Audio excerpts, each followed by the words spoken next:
और वहां से कोई असत्य बात नहीं निकला करती थी, वो भी किसी न किसी रूप में एक नहीं दूसरे कारण से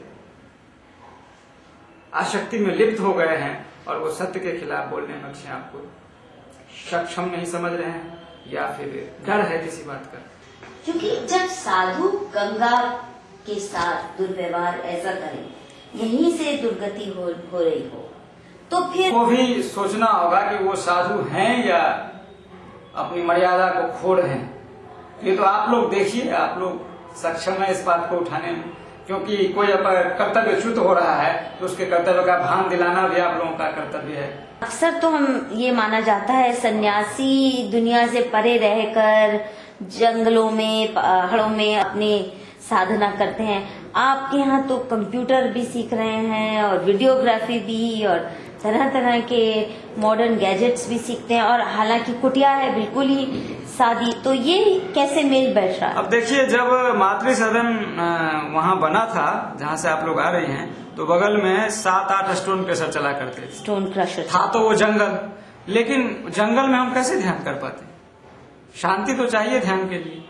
आप चले जाएंगे गुफा में, लेकिन वहां कोई लाउड स्पीकर बजा देगा तो कैसे ध्यान होगा? तो आखिर शांति तो कहीं भी चाहिए ही चाहिए। सबसे पहले जो उसके बाद संघर्ष हुआ था वो यही कुंभ क्षेत्र का जो है खनन और प्रेशर के खिलाफ लड़ा।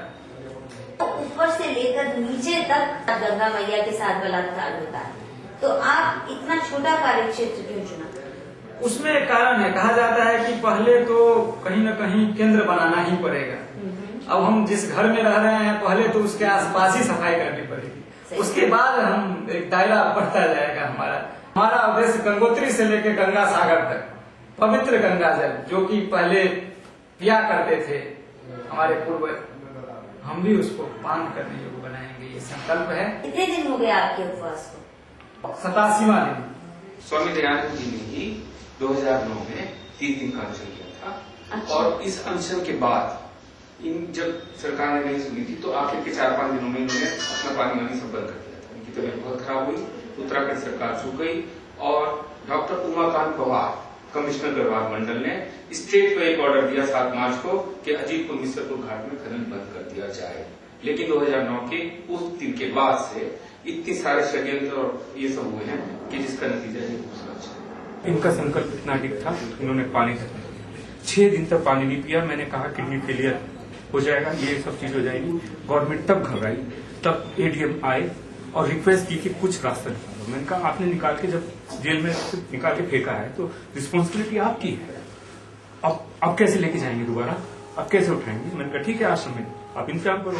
आश्रम में नहीं इस्तेमाल हुआ तो ये यहाँ पे लेके, उसके बाद दूसरे यज्ञानंद को उठाया, वो रुड़की जी में, और तीसरे सन्यासी आश्रम में।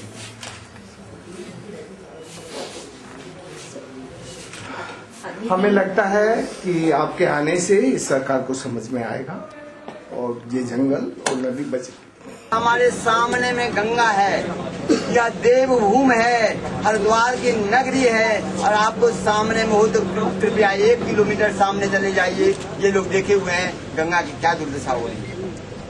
और इस दुर्दशा के लिए जब 1998 में कुंभ हुआ, हमारी संस्था यहाँ बनी थी, तो सबसे पहले हमने देखा, अरे 1,24,00,000 रुपया में 5 घाट के लिए ये दिया गया कि खनन का ठेका हो, और 50 लाख रुपया उस कुंभ में उसके द्वारा जो खाई हुई थी उसको बांटने के लिए दिया गया। वो रिकॉर्ड यह जब मेरे नजर में आया तो मैंने एक व्रत किया।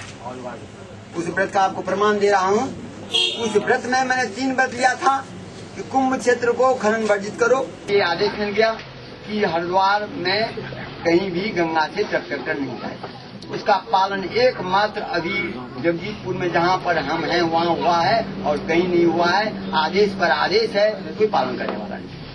हमने 8 स्टोन केसर को गंगा के तट से हटा दिया। एकमात्र स्टोन केसर अपने आकाओं के बदौलत टिका हुआ है, और वह इस ढंग का टिका हुआ है जिसका यदि आप रिकॉर्ड लेंगे तो 9 भूतों 9 भविष्य। 2009 में घाट खुला, हमारे वही ब्रह्मचारी 30 दिन तक अनशन किए, 5 दिन तक नींबू पानी नहीं किए। तब सरकार लिखित दिया कि हम बंद करते हैं। उसके बाद कोर्ट में फॉल्ट हुआ, जो खनन ठेकेदार नहीं था, अपने को खनन ठेकेदार कहा। जो गढ़वाल मंडल को ठेका दिया गया था वो अपना काउंटर नहीं दिया। प्रशासन ने रिपोर्ट लगाया कि 5 फीट पत्थर बजरी आता है, जबकि एक भी पत्थर बजरी नहीं आता है। वो मेरे पास रिकॉर्ड है। पूरे विश्व को ये चैलेंज कर दे रहा हूँ कि हमें बतावें कि शांतिपूर्ण आंदोलन करने का इससे बड़ा और कौन उपाय होगा, मैं वही करूँगा। एकांत आश्रम में, बिना शहर में बैनर दिए हुए, बिना नारेबाजी किए हुए, बिना किसी को फूहड़ शब्द कहे हुए, बिना किसी के विरुद्ध बोले हुए, अपने आश्रम में महात्मा गांधी के द्वारा जो प्रतिस्थापित, जो कि हमारे वैदिक और पौराणिक संस्कृत के अनुकूल ही है, प्रतिस्थापित हम अनशन करते हैं। एक दिन में 4 केस फॉल्स होते हैं। हमें 24,94,536 रुपया का फॉल्स आरसी भेजा है। किसके नाम से? उस महात्मा के नाम से जो इस दिन 11 दिन तक अनशन बैठा हुआ।